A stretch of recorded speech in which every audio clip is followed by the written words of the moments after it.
ভুনা কলিজা, এটা যখন ঘাপুস ঘুপুস শুরু করবে ফেরেশতারা বলবে আস্তে আস্তে আস্তে খান, সামনে আরো আছে।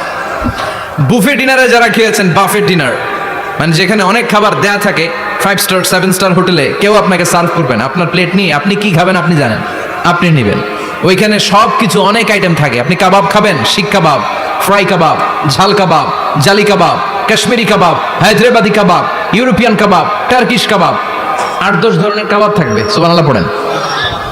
সালাদ খাবেন, ঝাল সালাদ, টক salad, fry salad, fruit salad, yogurt মাখানো সালাদ, টক দই দেওয়া সালাদ, মিষ্টি দইয়ের সালাদ।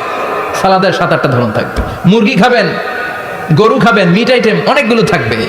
ডেজার্ট খাবেন, কাস্টার্ড থাকবে, ফালুদা থাকবে, এইটা থাকবে সেটা থাকবে, 7-8 ধরনের থাকে। তো প্রথম যারা বুফে ডিনারে 5 স্টার হোটেলে কোনো প্রোগ্রামে খেতে যায়, তারা প্রথমেই প্লেটে এত নিয়ে নেয়, পরে সামনে দেখে যে আরো মজার মজার আইটেম আছে, ওগুলো আর খেতে পারে না। আছে না?